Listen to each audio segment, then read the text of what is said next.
প্রশ্ন যে আগে আপনি জানেন যে প্রধান উপদেষ্টা ফেব্রুয়ারির দ্বিতীয় সপ্তাহে জাতীয় নির্বাচন হওয়ার ব্যাপারে উনি দৃঢ় প্রতিজ্ঞ, উনি জাতিকে আশ্বস্ত করেছেন। তো ফেব্রুয়ারিতে যে জাতীয় নির্বাচন হবেই, এ ব্যাপারে আপনি কতটা আশাবাদী? আমি আশাবাদী এবং আশাবাদ ছাড়া তো আর কোনো উপায় নেই, আমাদেরকে আশাবাদী হতেই হবে।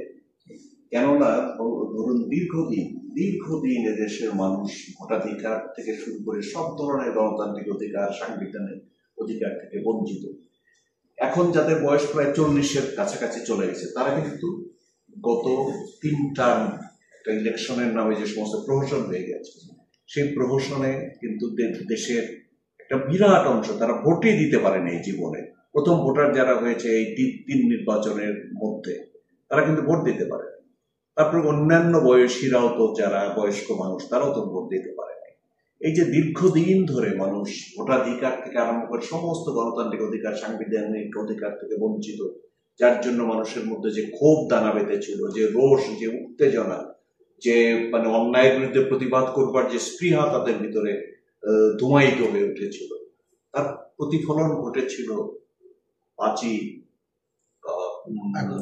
আগস্টের যে মানে যেটাকে আমরা 36শে জুলাই বলি, সেটা ঘটেছিল এবং তার মধ্য দিয়ে স্বৈরাচারের বিদায় ঘটেছে।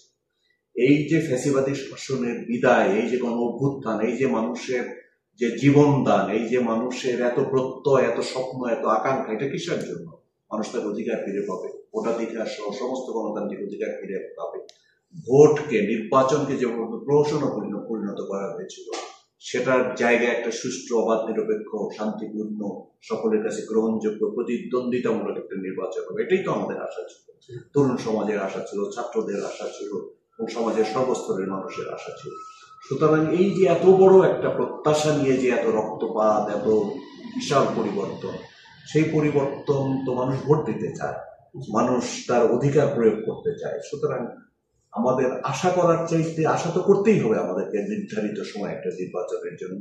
ইতিমধ্যে যে প্রথম থেকে ওই দিনক্ষণ নিয়ে একটু ঝামেলা ছিল, সেটা কিন্তু এখন সবাই, মাননীয় প্রধান উপদেষ্টা তিনি বলবার পরে সকলেই আশাবাদী হয়েছে এবং ব্যাপক ধরনের কোনো বিশাল ধরনের কোনো বিপর্যয় না আসলে আমার মনে হয় এটা নির্দিষ্ট সময় হবে। এবং রাজনৈতিক দলগুলো, জনগণের যে প্রত্যাশা, যে আকাঙ্ক্ষা, যে নির্বাচনে অংশগ্রহণ করবার, নির্বাচনে ভোট দেওয়ার জন্য মানুষ যে উদ্গ্রীব হয়ে আছে, এই যে মানুষের এই উদ্গ্রীবতা, এই যে মানুষের এই প্রত্যাশা, এর বিরুদ্ধে কোন রাজনৈতিক দল যাবে এটা আমার কাছে মনে হয় না। তারা সকলেই জনগণ রাজনীতি করে, জনগণের জন্য রাজনীতি করে এবং জনগণের প্রত্যাশার পক্ষেই তারা থাকবে। সুতরাং এই মধ্য ফেব্রুয়ারিতে নির্বাচন না হবার কোনো কারণ অন্তত এখন পর্যন্ত আমি দেখছি।